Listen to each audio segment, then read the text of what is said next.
So hello guys, स्वागत है आप सभी का respiration and exchange of gases के पार्ट नंबर 2 के अंदर।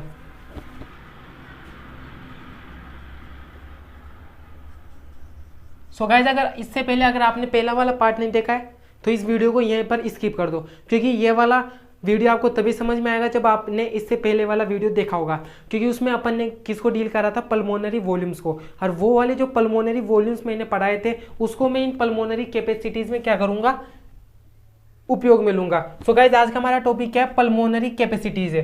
पल्मोनरी कैपेसिटीज को क्या बोलते हैं, फुफ्फुसीय क्षमताएं, यानी कि अपने अंदर कितनी क्षमता है वायु को अंदर लेने की या बाहर निकालने की। समझ में आया? तो देखो गाइस, 5 प्रकार की क्या होती है पल्मोनरी कैपेसिटीज होती है। फर्स्ट कौन सी हो जाती है, आईसी। आईसी की full form inspiratory capacity, Hindi में क्या बोला जाता है, अंतःश्वसन क्षमता। क्या बोला जाता है, अंतःश्वसन क्षमता। सेकेंड आ जाता है ईसी। ईसी एक्सपायरेटरी कैपेसिटी, यानी कि निःश्वसन क्षमता या बहिःश्वसन क्षमता। सेकंड क्या आ जाता है, वीसी। वीसी को क्या बोला जाता है, वाइटल कैपेसिटी। ये भी बड़े काम की चीज है। जैविक क्षमता, क्या बोला जाता है इसे, जैविक क्षमता। देखो गाइस, फोर्थ वन कौन सा आ जाता है, टीएलसी, टोटल लंग कैपेसिटी, कुल फुफ्फुसीय क्षमता। क्या आ जाती है भाई, टोटल लंग कैपेसिटी, यानी कि कुल फुफ्फुसीय क्षमता। एंड फिफ्थ नंबर की कौन सी आ जाती है भाई, एफआरसी। एफआरसी क्या होती है, फंक्शनल रेजिडुअल कैपेसिटी। कौन सी आ जाती है, फंक्शनल रेजिडुअल कैपेसिटी, क्रियात्मक अवशेषी क्षमता। समझ में आ गए? तो देखो गाइस, ये तो मैंने क्या बताया आपको, 5 जो पल्मोनरी कैपेसिटीज थे उनके क्या बताया मैंने, नाम पढ़ाए। आपने क्या बता दिए, नाम बता दिए, यानी कि आईसी, ईसी, वीसी, टीएलसी और एफआरसी। बट ये है क्या, है क्या ये, what is this, IC, EC, VC, TLC, FRC. So guys, अभी डिटेल से पढ़ते हैं और अभी चुटकियों में देखो इनको डील करते हैं। समझ में गाइस? तो देखो गाइस, अब पहला क्या पढ़ते हैं अपन, आईसी। और देखो गाइस, मैंने यहाँ पे पूरी फुल फॉर्म लिख दी है, हिंदी में लिखा है, इंग्लिश में लिखा है। अब अपन केवल शॉर्ट टर्म्स में लिखते हुए चलेंगे। तो पहली कौन सी क्षमता है गाइस, आईसी। आईसी क्या होती है, इंस्पायरेटरी कैपेसिटी। अब ये क्या बला है, सो देखो गाइस, फर्स्ट कौन सी है, आईसी, यानी कि इंस्पायरेटरी कैपेसिटी। अब देखो गाइस, ये क्या होती है, अंतःश्वसन क्षमता। तो इंस्पायरेटरी कैपेसिटी क्या होती है, कि वायु का कुल आयतन जिसे अपन अंतःशोषित कर सकते हैं। समझ में गाइस, कि वायु का कुल आयतन जिसे अपन क्या कर सकते हैं, अंतःशोषित कर सकते हैं। वेरी सिंपल, उसे क्या बोला जाता है भाई, आईसी बोला जाता है। तो आईसी क्या होता है, वायु का कुल आयतन जिसे अंतःशोषित किया जा सके।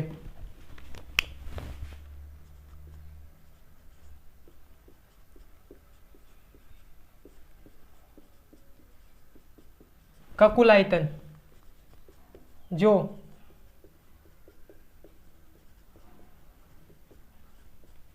अंतःशोषित की जा सके। समझ में गए? तो वायु का कुल आयतन जो अंतःशोषित किया जा सके। अब देखो अंतःशोषित कितनी कर सकते हैं, एक तो टीवी टाइडल वॉल्यूम, जो कि सामान्य शोषण के दौरान अपन अंतःशोषण बहिःशोषण कर सकते हैं। तो आईसी के अंदर क्या काउंट होगा, एक तो टीवी यानी कि टाइडल वॉल्यूम, और एक जिसे अपन बलपूर्वक अंतःशोषण करते थे, आईआरवी, इंस्पायरेटरी रिजर्व वॉल्यूम। अब देखो गाइस, दोनों को जोड़ दो, तो दोनों को जोड़ने के बाद वॉल्यूम क्या है, मान क्या आएगा। टीवी का मान 500 होता था, आईआरवी का मान कितना होता था, 2500 से 3000। 2500 में 500 जोड़ोगे, लिख दो, टीवी का मान तो कितना होता, 500, इसका मान कितना होता था भाई, 2500 से 3000 होता था। तो देन फाइनल वॉल्यूम के फाइनल आंसर क्या आएगा इसका, आईसी का। तो देखो 3000 से 3500, सही ना, ml। तो आईसी क्या होती है, इंस्पायरेटरी कैपेसिटी क्या होती है, कि वायु का कुल आयतन जो अपन अंतःशोषित कर सकते हैं। That's it. सेकंड देखो,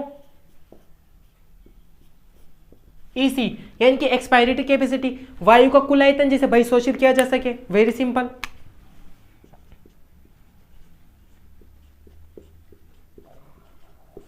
वायु का कुल आयतन जिसे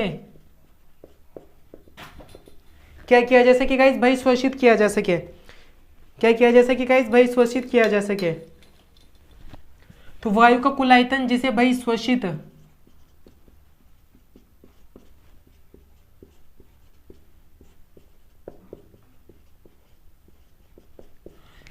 किया जा सकता है। अब देखो गाइस, एसी के अंदर टीवी तो यहां पर भी काउंट होगा, क्योंकि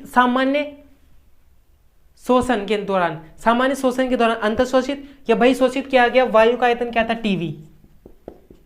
तो टीवी को तुम बाहर भी तो निकालते हो, अंदर भी लेते हो, तो अंदर निकाला, अंदर लिया तो जोड़ दिया, बाहर निकाला तो उसमें भी जोड़ेगा। तो टीवी प्लस बलपूर्वक कितने निकालते थे, ईआरवी, इसका मान वही 500 ml। ईआरवी का मान कितना होता था भाई, कितना होता था, 1000 से 1100 होता था ना। देन फाइनल आंसर क्या आएगा, ईसी का मान 1500 से 1600, कितना आ जाता है, 1500 से 1600 आ जाता है। तो ईसी वायु का कुल आयतन जिसे अंतःशोषित कर सकते हैं, टीवी कर सकते हैं, और ये क्या कर सकते हैं, आईआरवी कर सकते हैं। ईसी वायु का कुल आयतन जिसे बहिशोषित किया जा सके, जिसे क्या किया जा सके, बहिशोषित किया जा सके। टीवी बहिशोषित कर सकते हैं, और कौन सा, ईआरवी बहिशोषित कर सकते हैं। ईआरवी तो बलपूर्वक होता है। थर्ड कौन सा आ जाता है भाई, वीसी, यानी कि वाइटल कैपेसिटी। देखो गाइज, एक्चुअली में जो वाइटल कैपेसिटी होती है ना, जैविक क्षमता, ये अपनी श्वसन पेशियों की स्ट्रेंथ होती है। वीसी से क्या पता चलता है, श्वसन पेशियों की, इससे क्या पता चलता है गाइज अपन को, श्वसन पेशियों की स्ट्रेंथ। समझ में गाइज। अब देखो वीसी होता क्या है, जैसे एक गिलास है, गिलास में तुमने पानी भर रखा है। अब आई डोंट नो कि वो गिलास कितना भरा है, आधा भरा हुआ है, पौन भरा हुआ है, या आधे से कम भरा हुआ है, आधे से ज्यादा भरा हुआ है, कितना भरा हुआ है, समझ में आया। अब देखो उस गिलास को तुम क्या करो, पहले पूरा खाली करो। गिलास को क्या कर दिया, तुमने पूरा खाली कर दिया। अब पूरा खाली करने के बाद में तुम उसमें पानी कितना भर सकते हो, उसमें तुम पानी कितना भर सकते हो, समझ में आया। तो यही वाला कॉन्सेप्ट यहाँ लागू होगा वीसी के अंदर, वाइटल कैपेसिटी के अंदर, यानी कि वायु का कुल आयतन जिसे अंतःशोषित किया जा सकता है बलपूर्वक बहिशोषण के पश्चात। वीसी क्या लिखोगे, वायु का आयतन,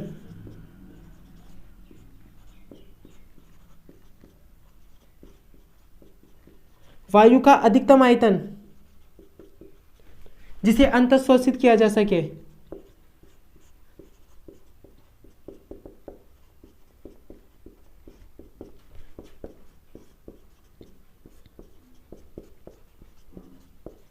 जिसे अंतःशोषित कर सकते हैं किसके बाद में, बलपूर्वक बहिशोषण के बाद में। आयतन जिसे अंतःशोषित किया जा सके बलपूर्वक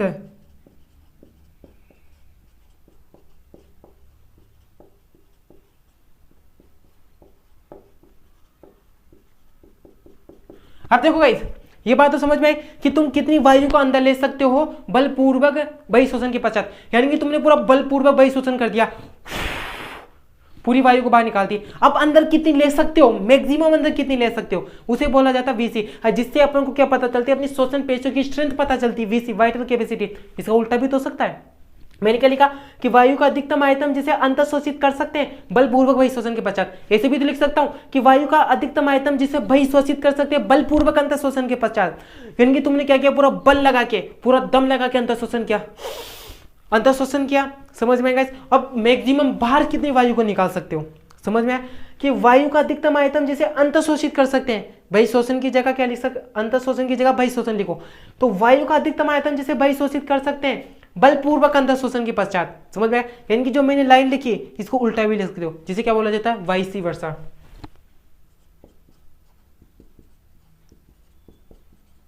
यानी कि वाइसी वर्सा। जानते हो गाइस आप वाइसी वर्सा का अर्थ क्या होता है, तो वायु का अधिकतम आयतन जिसे अपन अंतःशोषित कर सकते हैं बलपूर्वक बहिशोषण के पश्चात है, समझ में गाइस।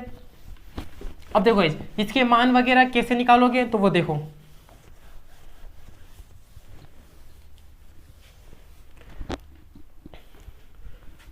तो देखो गाइस, वीसी का मान कैसे निकालोगे, तो देखो गाइस, श्वसन पेशियों की स्ट्रेंथ पता चलती है, वायु का अधिकतम आयतन है जिसे अपन अंतःशोषित कर सकते हैं। तो अंतःशोषित किसे कर सकते हैं अपन, टीवी तो रहेगा ही, नॉर्मली टीवी तो रहेगा ही, टीवी तो रहेगा ही। और बलपूर्वक अंतःशोषण कर रहे हो, आईआरवी काउंट होएगा, प्लस टीवी तो काउंट होएगा क्योंकि वो तो सामान्य कंडीशन में होता है। आईआरवी क्योंकि बलपूर्वक अंतःशोषण कर रहे हो, तुमने पहले तो बलपूर्वक बहिशोषण कर दिया, समझा, उसको बात खत्म। अब अंदर कितनी ले सकते हो, मैक्सिमम अंदर कितनी ले सकते हो, टीवी ले सकते हो, आईआरवी ले सकते हो। अब अंदर ले सकते हो, अब अंदर लेने के बाद में तुमने बलपूर्वक बहिशोषण तो नहीं किया है, बलपूर्वक बहिशोषण तो नहीं किया, तो ईआरवी भी काउंट होएगा। क्या काउंट होएगा इसमें, ईआरवी। तो गाइस बच्चों को ये कंफ्यूजन रहता है मैक्सिमम स्टूडेंट्स को कि यहाँ पर ईआरवी को क्यों काउंट किया।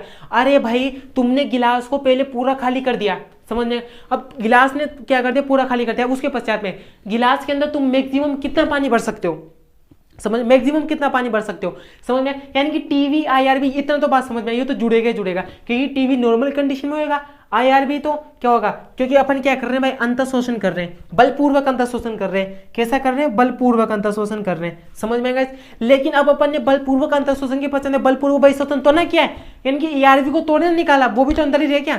तो ये तीनों काउंट हो गए, समझ में आया। तो इसका मान कितना आ जाता है, तीनों को जोड़ना तो 4000 से कितना आ जाएगा, 4600 ml।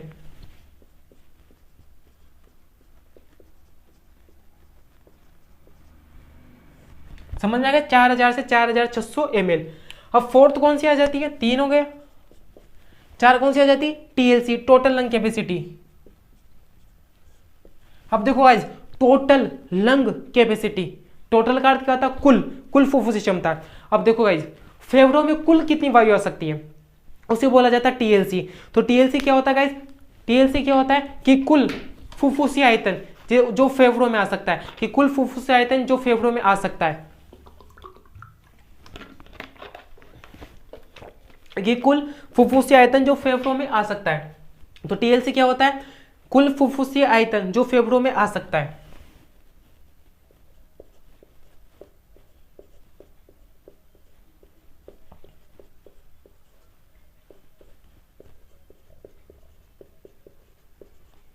कुल फुफ्फुसी आयतन जो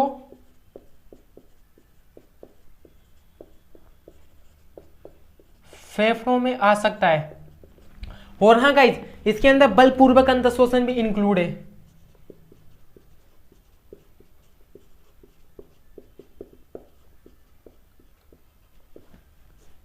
तो देखो गाइज, बलपूर्वक अंतःशोषण भी इंक्लूड है कि कुल फुफ्फुसी आयतन जो फेफड़ों में आ सकता है, यानी कि फेफड़ों में कुल कितनी वायु को तुम ले सकते हो, समझ में आया। तो देखो भाई,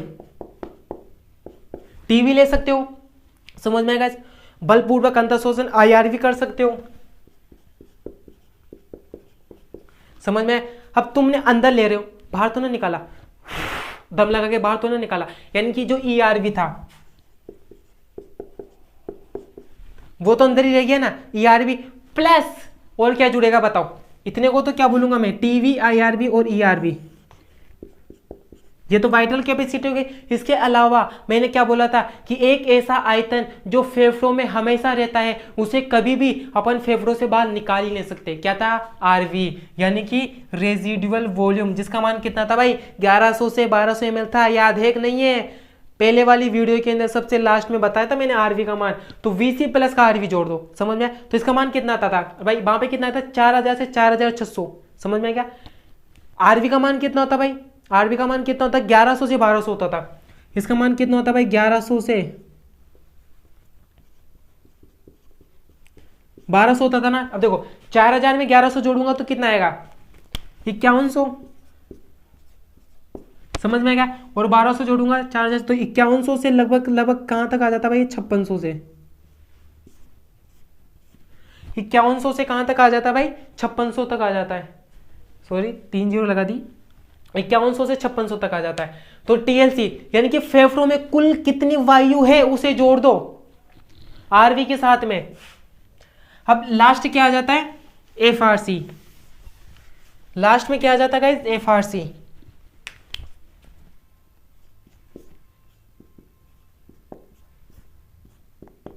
यानी कि एफआरसी क्या होता है, फंक्शनल रेजिडुअल कैपेसिटी, समझ में। ये भी क्या होता है, फेफड़ों का ही आयतन होता है सामान्य बहिःशोषण के पश्चात। बट तो सामान्य बहिःशोषण के पश्चात फेफड़ों में उपस्थित वायु का आयतन, समझ में क्या। तो एफआरसी क्या होता है, एफआरसी क्या होता है, फेफड़ों में उपस्थित वायु का आयतन सामान्य बहिःशोषण के पश्चात। तो सामान्य बहिःशोषण के पश्चात फेफड़ों में उपस्थित वायु का आयतन क्या था, सामान्य बहिःशोषण के पश्चात।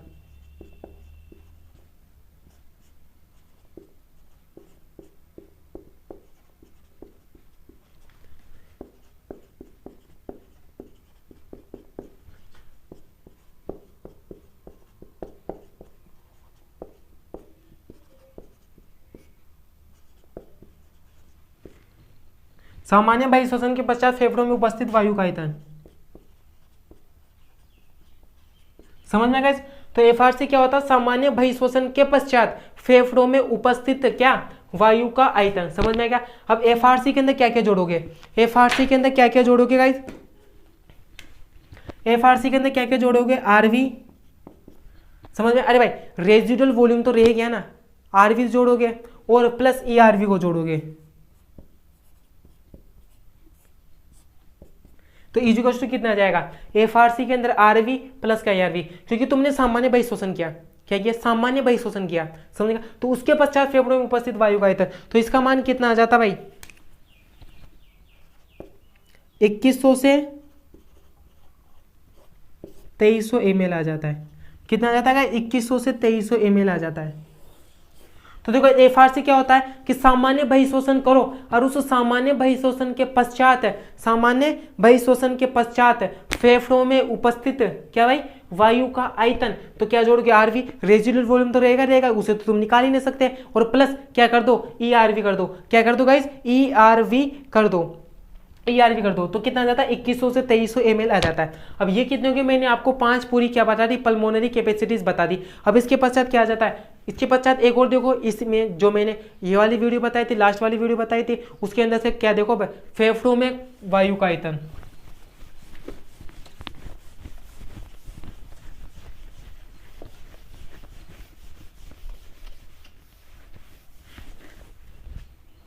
तो देखो गाइस क्या आ जाता है? फेफड़ों में वायु का आयतन।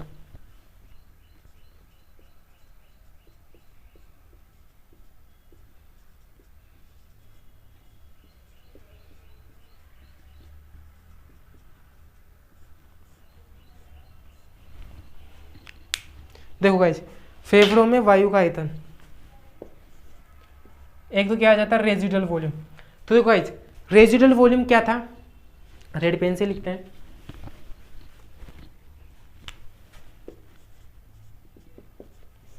रेजिडुअल वॉल्यूम तो क्या था भाई? बलपूर्वक बहिःश्वसन के पश्चात भी बचा रह जाता था फेफड़ों में, तो आरवी क्या हो जाता भाई? बलपूर्वक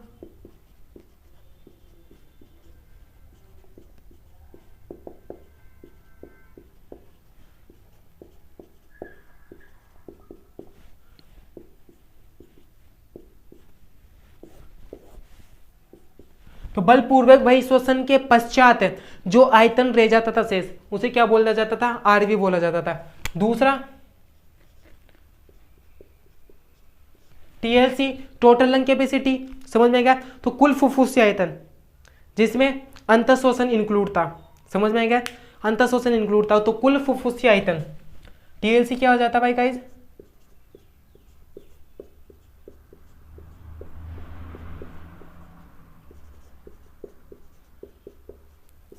कुल फुफ्फुसी आयतन, कुल फुफ्फुसी आयतन। फिर टीएलसी के बाद में क्या आ जाता? थर्ड एफआरसी, ये भी क्या था भाई? फेफड़ों का आयतन था, लेकिन ये सामान्य बहिःश्वसन के पश्चात था। तो सामान्य बहिःश्वसन के पश्चात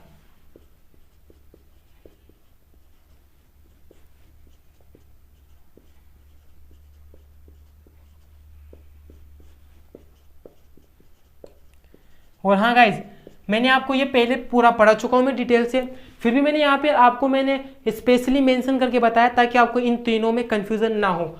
आरवी तो क्या होता है? तुमने बलपूर्वक कितने दम लगा लो, निकाल ही नहीं सकते, जिसका मान कितना होता था? 1100 से 1200 ml होता था, तो बलपूर्वक बहिःश्वसन के पश्चात भी रह जाता था। टीएलसी क्या होता था? कुल फुफ्फुसी आयतन, कुल फुफ्फुसी आयतन जिसका मान कितना होता था? 5100 से 5600 5700 के समथिंग था। एफआरसी क्या था? सामान्य बहिःश्वसन के पश्चात फेफड़ों में उपस्थित वायु का था, जिसका मान कितना था? 2100 से 2300 ml था।